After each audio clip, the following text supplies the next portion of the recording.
Hey everyone, how's it going? Blue Riser here. Today we're doing Romancing Saga univerSe. The S is capitalized for some weird reason. But Romancing Saga is an old JRPG. At least I believe it's old. It got re-released on PlayStation and Switch. I know at least Romancing Saga 3 was. And it's an old, like pixel, kind of like the old Final Fantasy RPG game. I believe this is still in beta. Yeah, we're at version 0.110. So it's not officially released, at least I don't believe it is. And honestly, this will be my my impressions. This is going to be an AppCast. I've been playing it for a little while. I pretty much know all the points I want to say, and so let's just get into it. So this is our home menu right here. This is the hub. Everything that goes on is right here. It's a bit unfortunate that you can't touch these buildings to activate the areas that they're supposed to mean. We'll just talk about a few things while we're here. We can close this up. That way we get a little bit more space. First thing, let's go over to the summon. You get a free summon every day. So right here, we'll go ahead and do the pools. I don't particularly like it. So over here, this is the example of your character graphics. This is the sprites that they use.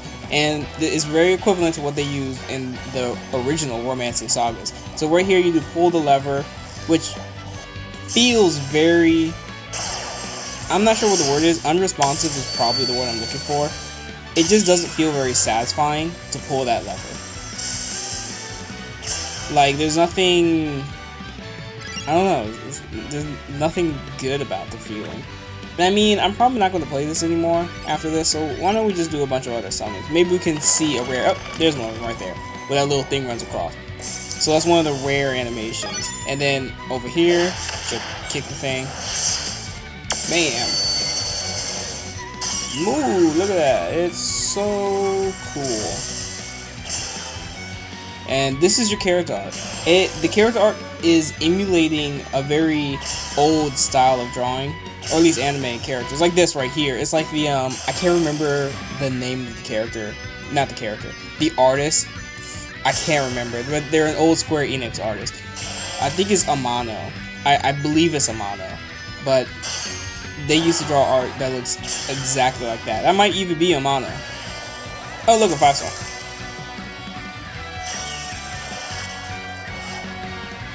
5 or 6 star. Oh, it's Katarina.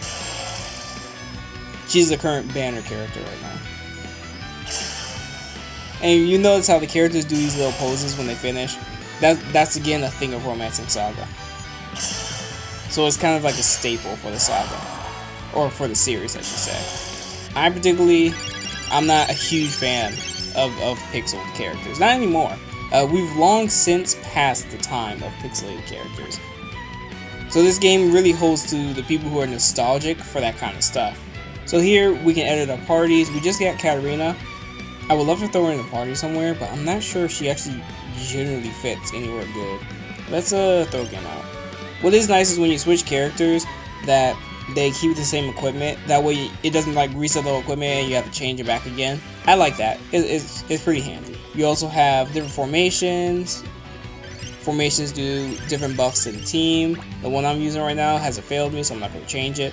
Now something that's interesting is it was a bit confusing when I first started playing the game, but a character isn't called a character. They're called a style. Like, you're switching styles. Tap the style you want to change. And for me, I immediately assumed that it was like a different type of character, but a style is just character in this game. So something to remember if you ever get confused on that. Maybe most people won't. Maybe they'll generally understand. I'm just not used to a character being called a style. Speaking of which, look at this. It's Hidari, the Fire Emblem Shadows of Valencia artist. I love this dude. Or girl. I actually don't know what they are. I love their art so much. It's just smooth pastel kind of coloring that's going on. It's one of my favorite character art right now in this whole game. But even then, this is a more modern character design. If we look at characters like this, you can see that this game is intentionally looking retro. It's intentionally retro. And I'll get on that in a little bit. Leveling up characters doesn't work normally how you think it would. You have to enhance a character's style. And to do this, they gain experience in battle. So this is their style experience. Then you press here, and you can level them up. As long as they have enough to level up, then there you go. Characters have to be used or used in some capacity, and there's other ways to get experience in order to actually level up. Now, the bigger thing is leveling up. Let's level him up. Yep, there we go. Perfect. Leveling up doesn't increase your traits by numbers. It's not like your HP is 115 and now it's 123. No, it levels up through percentages right here. And your character gets attributes as they battle, or as they do other various tasks. So let's say a character's strength is like 100, right? And their attribute effect is at 50%. So now they have 150. So that's how this works. It's unique, it's interesting, it's a roundabout way of leveling up. It really does seem a bit extra in my mind, in my opinion. It just seems a bit extra when there's nothing wrong with the general leveling up systems that we've had. Another thing you can do is expeditions. You can send your characters out on expeditions. They can get experience this way, and attributes as well, and you also get some items for it. Now the thing about this is, this is one thing that kind of annoys me. So you're going to begin this expedition, right? Your character's going off of the expedition. Return immediately. And then they give you a lot of return tickets, and even some of the start dash campaign is use the instant return tickets. Now, generally anyone can wait, right? Anyone can wait.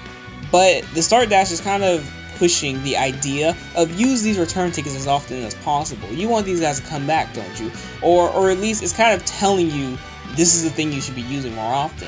And if you were to fall into the trap of this, if you were to fall into, oh, I'm going to keep using my tickets as much as often, more or less, you're going to probably run out of tickets. And then you're going to be reduced to using jewels for this kind of stuff. And I know, the average person might be like, oh, I never would fall for that kind of thing. I'll save my jewels for the gacha. But trust me, people fall for this all the time. It's one of my biggest issues right now with this whole return instantly and the expedition thing. It's just a kind of way to get people to get more crystals, gems, whatever, the premium currency. Even though I think it's one of the weakest methods, since, again, I think most people are going to save for gacha, them putting in the return instantly in the start dash campaign, it really does seem like they try to push people to use it more often. Everything else around here is standard fare for your mobile game. It's this game is shockingly unimaginative when it comes to being a mobile game. If you've played a single RPG gacha mobile game out there, you've played this already.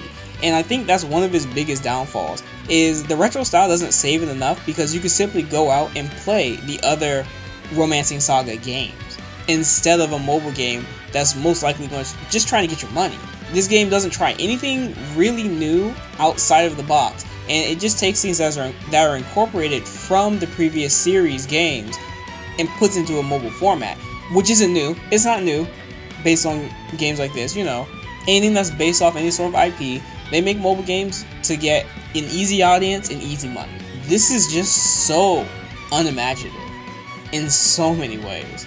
So finally we're going to go into battle. We're going to pick something particularly easy. This Garuda Wing Extermination, this is the first event. Shockingly easy.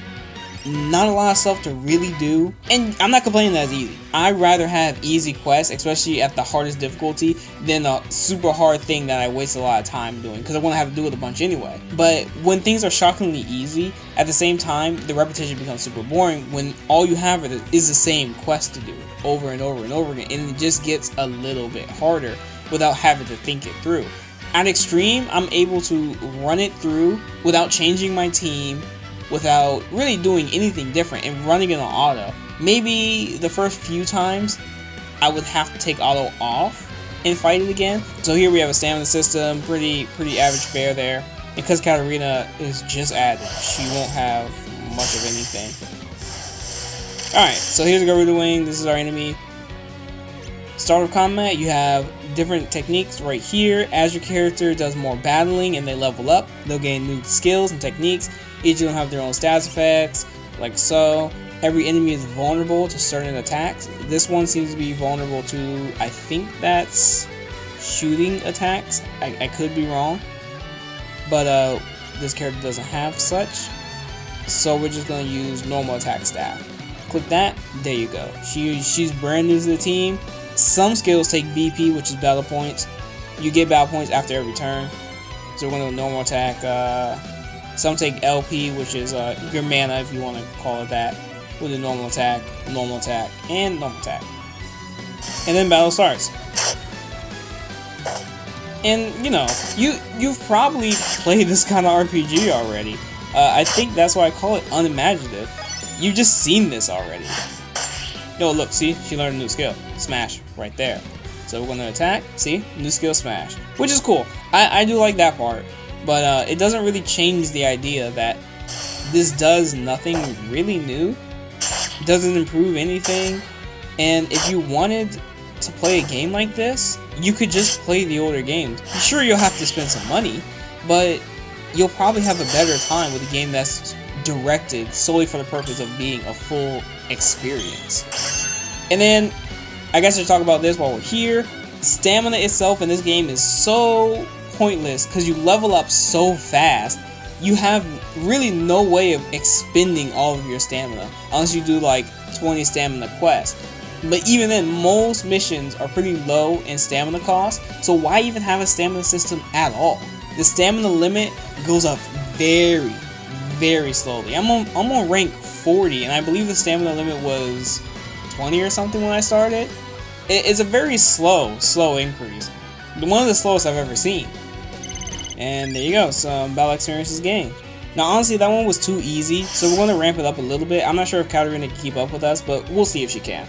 She's a freaking SS anyway. So you do have regular auto, and then you have full power auto, which means they'll use the strongest skill available to them at the time.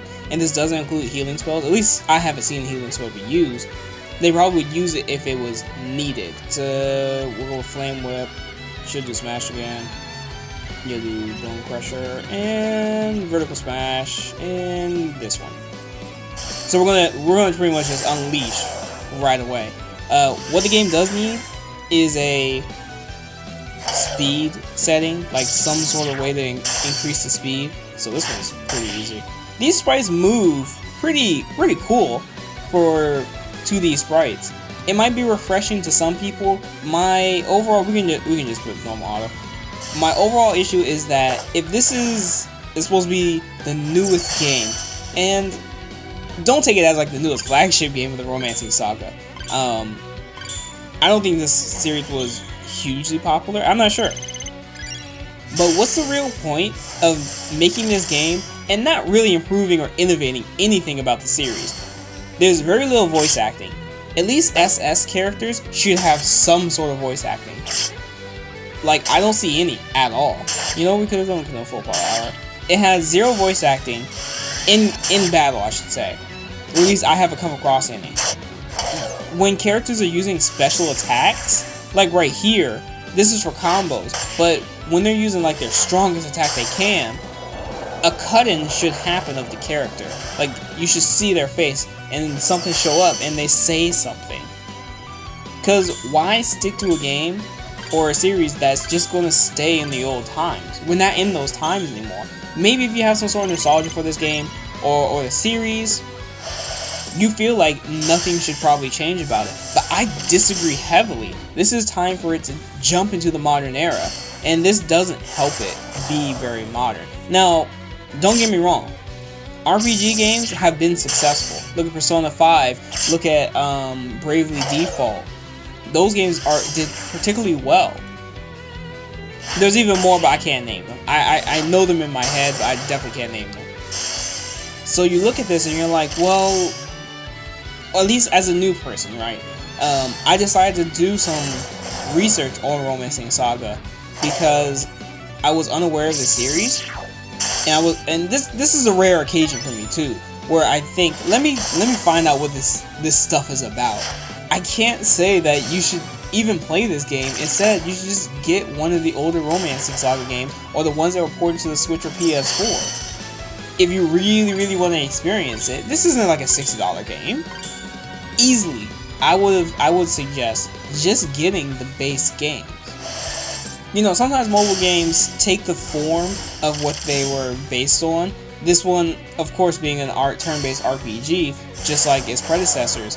At that point, the issue is that, at least for me, is that you have to now think, well, should I just get the predecessor, or should I get this new mobile game, which is obviously limited by some sort of means or standards? Because you're not guaranteed to get the characters you like. Say you like Katarina a lot. She's your favorite character of the whole series. You just want to play as Katarina. Just get that game. Again, yes, it is a bit different saying download a free-to-play game and buy a game.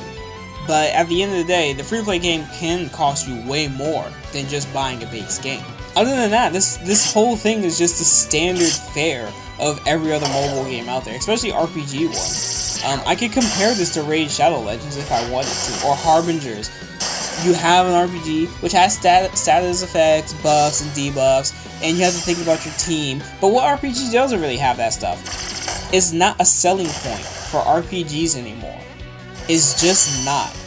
Like, this isn't enough to sell a person on. Maybe the fans it is, but if I was a fan, which I'm not, I'm admitting, I'm not, I would definitely ask for more from this. While the game does exude a certain amount of style that I do like, I do think the retro art is refreshing, non-voiced characters, battles that have very little going on. And I'm not saying have particle effects every single second of the whole time. I'm just saying an added voice line. It could be 2 to 3 voice lines. You don't have to hire super famous voice actors. We don't have to get like Yuki Kaji or whatever. Just get some new people. Hell, that'd be great. You know, most of these games aren't voiced anyway. Get some newbie voice actors to voice act this game. It'd be great work for them. But, you know, I was a bit disappointed that it really came down to just being the standard fare again. Which, I mean, maybe I shouldn't be disappointed at this point. I've played how many of these games now? Almost 50 something. If not, we've passed 50. If you wanted my opinion on it, I would say give this a hard pass. If you have some money, get one of the older Romancing Saga games. If you're really into these kind of games, and if you're a fan already, I'm assuming you probably already got it. This might be okay for you if you want something to kill your time while you're... But if you get the Switch version, though, it's portable. So that solves the problem of being away and you want to play Romancing Saga so badly. But this is nothing but most likely a cash grab. Just in case I do come across, you know, maybe someone's like, whoa, the game has great way of getting free characters, which is true. Right here you can get pieces of characters and you'll get a free character once you gain enough pieces. But what game doesn't have that nowadays? What game doesn't have cheap or utility characters? Like cheap, by cheap I mean 1 to 3 stars, which can be attained easily through friend point summons or free daily give outs, or even 4 stars or 5 stars that you can get through welfare. Like, what game doesn't have that? It's not a merit to say a game does this now, because every game does it. And I guess that's kind of the issue. This does everything every other game does, and the only people who would probably like it a modicum higher than anyone else are Romancing Saga fans. Which again, I'm not saying is bad. You can like the game. I feel like if this was one of my first mobile games, I would like it too. I would just probably spend a lot of time playing it. But I'm telling you, as a person who's played a lot of these games for the past 5 years, this ain't nothing special.